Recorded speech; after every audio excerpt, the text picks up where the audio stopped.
Hello everyone, welcome back to our channel Yuva junction Educare. तो dear friends, आज हम करने वाले हैं सर्ट्स और इंडाइसेस, करनी और घातांक, है ना, से संबंधित प्रश्न लेंगे। आज हमारी 7th क्लास है।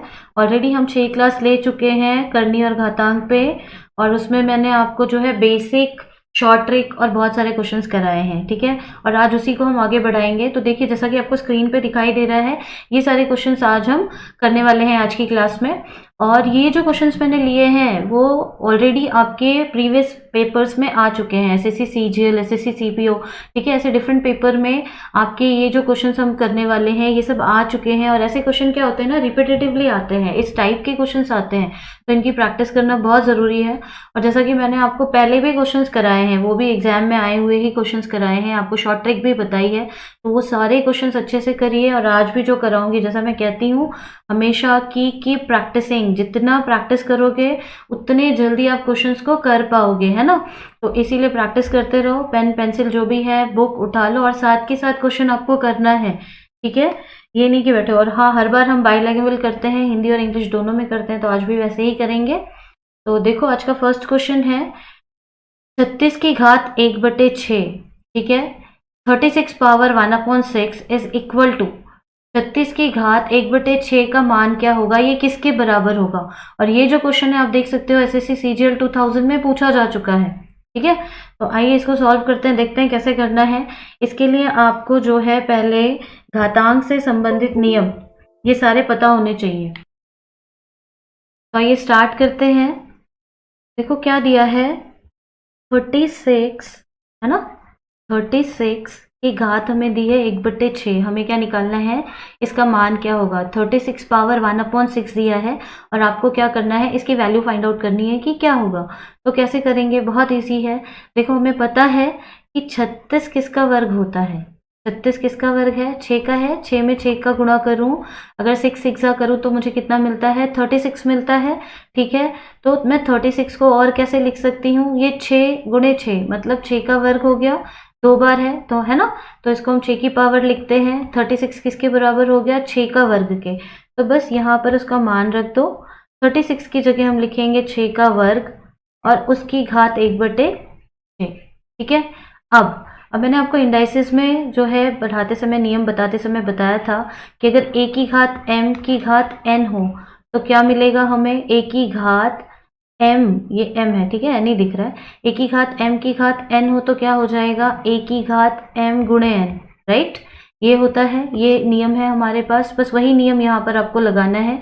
तो यहाँ पर हम क्या लिखेंगे, यस 6, और ये m है ये n है, दोनों का क्या होगा, गुणा हो जाएगा 1/। आई बात समझ में, क्या किया यहाँ पर, 6 की घात, ये जो है a की घात m की घात n हो गया, तो घात क्या होते हैं, आपस में इनका गुणा हो जाएगा। अब गुणा कैसे करेंगे, ये 2 एक बार कट जाएगा, 2 3 6 मिलेगा। तो यहाँ पर हमें क्या मिलेगा, क्या मिल जाएगा आपको, 6 की घात 1/3, ठीक है। अगर मान लीजिए आपके आंसर में ऐसे ही दिया हुआ है, ऑप्शन में दिया है 6 की घात 1/3, तो आप तो यही आंसर लिख दोगे। लेकिन अगर ऐसे नहीं दिया है, आंसर सर्ट्स में दिया है, तो उसको कैसे लिखेंगे हम, इसको कैसे लिख सकते हैं, 6 1/3 का अर्थ क्या हो जाएगा, यहाँ पर करने का ऑर्डर कितना है, 3 है, इसको हम ऐसे लिख सकते हैं, राइट। और ये मैंने किस फॉर्मूले से लिखा, ये भी आपको बताया था सर्ट्स का, जब हम नियम पढ़ रहे थे। पहला नियम था 1/n है, अगर a की घात 1/n है तो हम उसको कैसे लिखते हैं, हम यहाँ पर करनी लगा देते हैं, n जो ऑर्डर है वो यहाँ आ जाता है और a यहाँ, बस यही रूल हमने यहाँ पर यूज किया। तो अगर आपको नियम याद है तो आप बहुत आसानी से ये क्वेश्चंस कर सकते हो, बहुत ही इजी क्वेश्चन है ना, बहुत कम समय भी लेते हैं। ये तो समझा रहे हैं तो it is taking time, otherwise आप बहुत जल्दी कर सकते हो। जैसे ये है 36, तो ये हो जाएगा 6 का स्क्वायर, मन में भी कर सकते हो, 6 का स्क्वायर, अच्छा स्क्वायर है, कट गया, 1/3 हुआ, 1/3 है, तो ये इसका आंसर हो जाएगा, राइट। तो नेक्स्ट क्वेश्चन ले लेते हैं। देखो नेक्स्ट क्वेश्चन, ये क्वेश्चन भी वैसा ही है जैसा अभी हमने किया, सेम उसी टाइप का क्वेश्चन है, और ये भी एसएससी सीजीएल 2000 में पूछा जा चुका है। तो अभी आपको करा चुके हैं, बस वही नियम यहाँ भी लगाना है। 8 को कैसे लिख सकते हैं हम, 8, देखो क्या दिया है, 8 की पावर 2/3 इज इक्वल टू 8 की घात 2/3 का मान क्या होगा। इसका अर्थ ये है, उसको कैसे निकालेंगे, 8 को कैसे लिख सकते हैं हम, ये हमने पिछले भी काफ़ी उसमें सॉल्व किए हैं। ये कितना हो जाएगा, 4, है ना। इसको मैं क्या कर रही हूँ, फैक्टराइज कर रही हूँ 8 को, आप डायरेक्ट भी लिख सकते हो। तो यहाँ पर 8 इज इक्वल टू क्या मिलेगा, 2 into two into two, right. तो उसको क्या लिख सकते हैं, 8 क्या होगा, कितनी बार है ये, 1 2 3, 2 कितनी बार आ रहा है, 3 बार, तो 2 की पावर कितनी हो जाएगी, 3। समझ में आया। तो 8 की जगह मैं क्या लिख सकती हूँ, यहाँ पर पहले क्वेश्चन ही उतार लेते हैं। 8 की पावर 2/3 है, ठीक है, 2/3 है, तो उसको हम कैसे लिख सकते हैं, 8 को हम कैसे लिख सकते हैं, 2 की घात 3। तो यहाँ पर मैं 8 की जगह लिखूंगी 2 की घात 3, और उसकी पावर कितनी दी है हमें, 2/3। यहाँ पे हमने क्या किया, 8 जो है ये 8 उसको रिप्लेस कर दिया, उसकी जगह हमने लिखा 2 की पावर 3, ठीक है, क्योंकि उसका मान भी बराबर होता है। अब बस जैसा हमने यहाँ पर मैंने आपको पिछले उसमें भी बताया, अगेन आई एम राइटिंग, जो घातांक का नियम है, जो इंडाइसेस का रूल है, a की घात m की घात n, a की पावर m की पावर n क्या होता है, a की पावर m गुणे n हो जाएगा, है ना, ये हमारा नियम है। तो क्या करना है, बस इन दोनों को गुणा कर देना है, 3 2/3, 3 3 कट जाएगा, यहाँ क्या मिलेगा आपको, 2 की पावर 2। अगर एग्जाम्पल, अगर आपके जो ऑप्शन है उसमें अगर ऐसे ही दिया है 2 की पावर 2, तो यही आंसर है। लेकिन अगर भाई इसको सॉल्व करके दिया है 2 की पावर 2 क्या होता है, 2 इंटू टू हो जाएगा, राइट, 2 की पावर 2 क्या हो जाएगा, 2 इंटू टू, तो आंसर क्या मिलेगा हमें, 4। और 4 दिया है तो हम किसको टिक लगाएंगे, 4 को लगाएंगे। आगे बात समझ में। ऐसे ही हमने फर्स्ट क्वेश्चन भी किया था, सेकंड भी ऐसे ही है, थर्ड ले लेते हैं। थर्ड भी वैसे ही है जैसे हमने किया हुआ है, और ये भी एग्जाम में आ चुका है आपके। 16 की पावर 3/4 इज इक्वल टू, मतलब 16 की घात 3/4 का मान कितना होगा ये निकालना है। इसको भी आपको वैसे ही करना है जैसे हमने पिछले दो सम किए। 16 को फैक्टराइज कर लीजिए, क्या मिलेगा, 2 8 2 4, 2 से करेंगे 2 और 2 से करेंगे 1। ये तो हमें ना करते करते याद हो जाता है, बट सपोज किसी को नहीं आता है तो उसके लिए लिख रहे हैं यहाँ पर। तो यहाँ देखो 16 इज इक्वल टू 2 कितनी बार आता है, कितनी बार आ रहा है, 2। यहाँ पर अगर हमने इसको फैक्टराइज किया तो हमें 16 में कितनी बार मिला, 2, 4 बार, वो हमने यहाँ पे लिख दिया। तो इसको हम कैसे लिख सकते हैं, 2 की पावर 4, ठीक है। तो 16 को हम कैसे लिख सकते हैं, 2 की पावर 4। अगर हमें याद है तो हम डायरेक्ट कर लेंगे, नहीं याद है तो हम करके देख लेंगे। 2 की घात 4 की घात 3/4। जितनी प्रैक्टिस करोगे ना उतने अच्छे से आएगा। आप बार बार प्रैक्टिस करोगे ना तो आपको ये याद हो जाएगा कि 16 इज इक्वल टू 2 की पावर 4 होता है, 16 बराबर होता है 2 की घात 4 के। इसीलिए मैं कहती हूँ कि बार बार प्रैक्टिस किया करो, ठीक है। तो 2 4 और ये क्या हो जाएगा, 3/4, है ना। ये कैसे किया हमने, अभी मैंने आपको पिछले सम में भी रूल बताया था, a की घात m की घात n हो, करनी संबंधी नियम है, सॉरी घातांक संबंधी नियम है। तो हम क्या करते हैं, ये घातांक जो है मल्टीप्लाई हो जाता है। यहाँ पर a की घात m की घात n है, तो ये दोनों क्या होगा, इनका आपस में गुणा हो जाता है। बस वही हमने यहाँ पर भी किया है, 4 गुणे 3/4 किया है ना। 4 और 4, 4 और 4 कैंसिल हो जाएगा, यहाँ पे क्या मिलेगा, 2 की घात 3। अब 2 की घात 3 क्या होता है, पहले भी कर चुके हैं, लेकिन अगेन आई एम राइटिंग, सी ये कितना होगा, 2 दूनी 4, 4 दूनी 8। तो 2 की घात 3 कितना होता है, 8। तो हमारा उत्तर कितना होगा, 8। समझ में आ गया आपको, बहुत ईजी है। बट ईजी कब है, जब आप घातांक संबंधी नियम, करनी संबंधी नियम को अच्छे से याद करेंगे, प्रैक्टिस करेंगे, तब आपको बहुत ईजी लगेगा ये।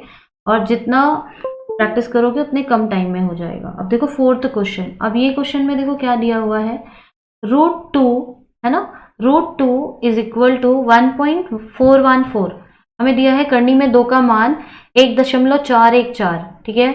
द वैल्यू ऑफ, और हमें क्या करना है, हमें फाइंड करना है द वैल्यू ऑफ 1/√2 + 1 इज, इसकी वैल्यू क्या होगी। अगर करनी में 2 का मान है 1.414, तो 1 बटे करनी में 2 धन 1, 1/√2 + 1 की वैल्यू क्या होगी, का मान क्या होगा, वो निकालना है।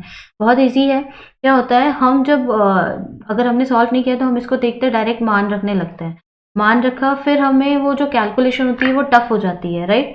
तो इसको क्या करना है, इसको हमें सबसे पहले जो हमें दिया गया है 1/√2 + 1, इसको क्या करना है, इसका जो है परमेयीकरण करना है। परमेयीकरण कैसे करते हैं, ये मैंने आपको पिछली वीडियो में भी बताया था कि इसका परमेयीकरण कैसे करते हैं। यहाँ पे √2 + 1 है, तो हम क्या करेंगे, √2 - 1 से जो है ऊपर नीचे गुणा कर देंगे। ऊपर नीचे कहाँ, अंश और हर में, न्यूमरेटर और डिनोमिनेटर में √2 - 1 से गुणा कर देंगे। रैशनलाइजेशन, हर का परिमेयीकरण क्यों करते हैं हम? ताकि ये जो रूट है वो हट जाए, ठीक है, तो उसके लिए करते हैं। अब यहाँ पे हमें मिल जाएगा √2 - 1 डिवाइडेड बाय √2 + 1 और इसका गुणा होगा √2 - 1 के। कैसे किया ये? यहाँ पर देखिए, एक से जब हम गुणा करते हैं √2 - 1 में तो हमें वही मिलेगा और इसको बस मैंने ब्रैकेट लगा के लिख दिया है। अब आपको पता है हमारे पास रूल है, अगर a माइनस या a प्लस बी और a माइनस बी हो तो उसका मान क्या हो जाता है? a² - b² हो जाता है, राइट। बस वही सूत्र यहाँ पे लगाना है। तो यहाँ हमें मिलेगा √2 - 1 डिवाइडेड बाय √2 का स्क्वायर हो गया ये, है ना, और -1 का स्क्वायर। कैसे हुआ? ये वाले फॉर्मूले से। यहाँ पर ये a है और ये b है, ये a है ये b है, ये a प्लस बी हो गया, ये a माइनस बी हो गया, तो यहाँ क्या हो जाएगा? a का स्क्वायर माइनस b का स्क्वायर, राइट। तो हमें ये मिलेगा। अब उसके बाद हमें क्या मिलेगा? √2 - 1। कभी भी रूट है और स्क्वायर है तो कट जाता है, जैसा कि हम 5th और 6th क्लास में हमने इसी से संबंधित क्वेश्चन किए थे, है ना। तो ये कट जाएगा 2 - 1, तो कितना बचेगा? यहाँ पे मैंने माइनस नहीं लिखा, तो कितना बचेगा? √2 - 1। अब अगर आपने क्वेश्चंस किए हुए हैं, आपने देखा √2 + 1, इसका परिमेयीकरण करने पे हमें मिलता है √2 - 1 के, तो आप डायरेक्ट लिख सकते हो यहाँ पे, इसका मान होगा √2 - 1 और बस इसकी वैल्यू सब्स्टिट्यूट कर दो। √2 कितना दिया हुआ है? यस, √2 है 1.414, तो 1.414 - 1, बस माइनस कर दो तो हमें मिल जाएगा 1 - 1 हो जाएगा, 0.414 हो जाएगा इसका आंसर। आगे बात समझ में? अब देखो क्या है कि अगर आपने बार बार प्रैक्टिस की है तो आपको पता होगा कि 1/√2 है, तो उसकी जगह पे मैं क्या लिख सकता हूँ? √2 - 1, और √2 का वैल्यू दिया है, बस माइनस करके आंसर आ जाएगा। प्रैक्टिस इज मस्ट, ठीक है, इसीलिए प्रैक्टिस करना बहुत जरूरी है। नेक्स्ट क्वेश्चन ले लेते हैं। देखिए नेक्स्ट क्वेश्चन, ये क्वेश्चन भी आपका एसएससी सीपीओ 2004 में आ चुका है। एसएससी सीपीओ 2004 में ये क्वेश्चन आ चुका है, बहुत इजी है। यहाँ पर भी हमें क्या करना है? घातांक संबंधी नियम यूज करने हैं। कोई भी क्वेश्चन ऐसे टफ नहीं होता है, बस क्या होता है कि अगर हमें कोई चीज पता नहीं कि इसको करना कैसे है तो बहुत ज्यादा समय लग जाता है। और कॉम्पिटेटिव एग्जाम में आपको पता है कि हमारे पास एक जो है समय का ही अभाव होता है ना, बहुत कम समय में हमें क्वेश्चंस अटेम्प्ट करने होते हैं। तो इसीलिए रूल्स सीखिए, बेसिक सीखिए, शॉर्ट ट्रिक सीखिए और फटाफट से करिए, ठीक। तो यहाँ पर देखो बहुत सारे क्वेश्चन में हम डायरेक्ट शॉर्ट ट्रिक से ही कर देते हैं कि भाई इनको जो है जल्दी से सॉल्व करो।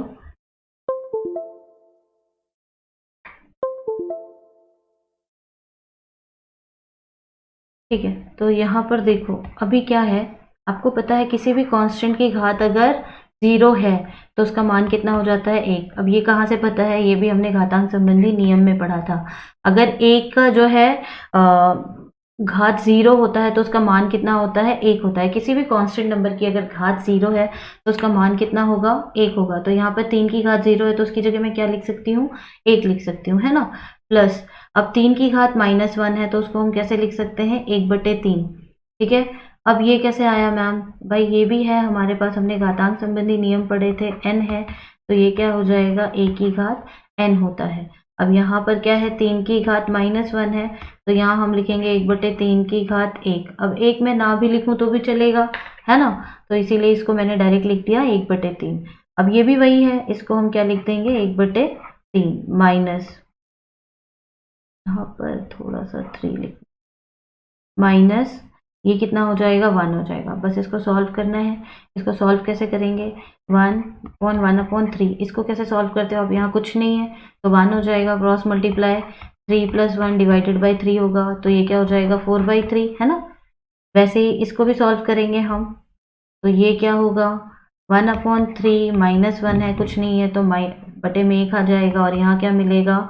1 -3 क्रॉस मल्टीप्लाई करते हैं ना और इनका आपस में मल्टीप्लाई हो जाता है, या एलसीएम ले सकते हैं, तो यहाँ पर हो जाएगा 3, ठीक है। तो कितना मिलेगा? -2/3।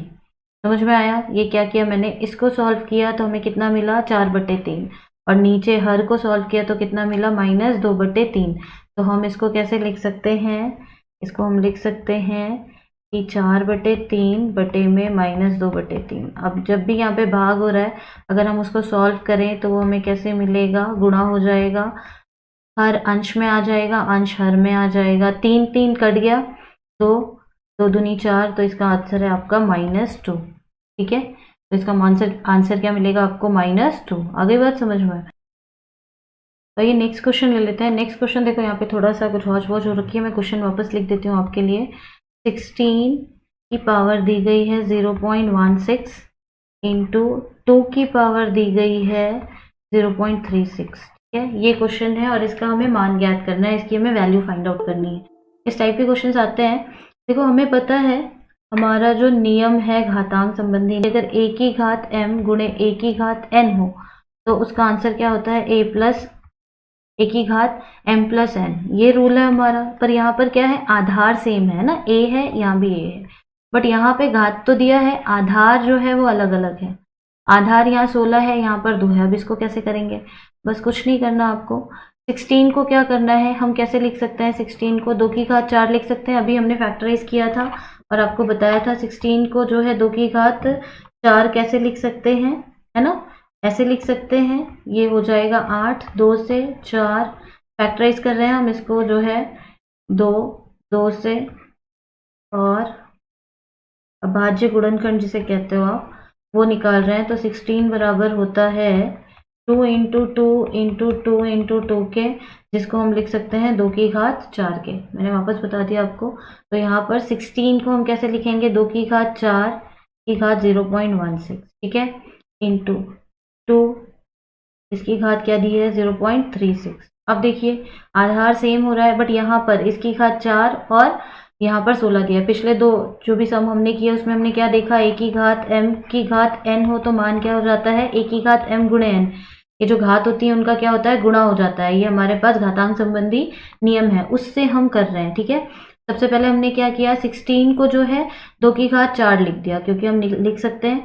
अब इसको मल्टीप्लाई कर दो, 16 चौक क्या होता है, 64 होता है, 16 चौक 64, तो ये क्या हो जाएगा 0.64 इंटू आपको मिलेगा 2 की घात 0.36। बस अब क्या करना है, 2 की घात क्या हो जाएगा, ये दोनों जुड़ जाएंगे, यहाँ पर m प्लस n, ये दोनों जुड़ जाएंगे तो क्या हो जाएगा, आपको क्या मिलेगा 0.64 प्लस 0.36। 64 और 36 कितना होता है, 100 होता है ना, और 2 अंक के बाद दशमलव है, ऐसे हो जाएगा। मतलब हमें कितना मिलेगा, 2 मिलेगा। आंसर इसका क्या आएगा, 2 आएगा। तो आ गई बात समझ में, बहुत इजी है। बस आपको घातांक संबंधी नियम, करनी संबंधी नियम बहुत अच्छे से करना है। फिर जो भी आपको, देखो ये चैप्टर में मैंने जो भी आपको बेसिक्स बताया पहले वो अच्छे से क्लियर करो। उसके बाद मैंने आपको शॉर्ट ट्रिक्स भी बताई काफ़ी। और हाँ, अगर आपने पिछले वीडियोस नहीं देखे हैं तो मैं उसकी लिंक आपको ना डिस्क्रिप्शन बॉक्स में दे दूंगी, वहाँ से जाके आप जो है, और आई बटन में भी दे देंगे, वहाँ से जाके आप देख सकते हो। तो अगली क्लास में हम क्या करेंगे, एलसीएम और एचसीएफ करेंगे। और हाँ, अगर अभी तक आपने चैनल को सब्सक्राइब नहीं किया है तो सब्सक्राइब आवर चैनल, और हाँ, वो बेल आइकन को भी प्रेस कर देना। उससे क्या होगा कि आपको हमारे जो भी लेटेस्ट वीडियो होंगी ना उनकी अपडेट मिल जाया करेगी। ठीक है, तो thanks for watching and keep practising.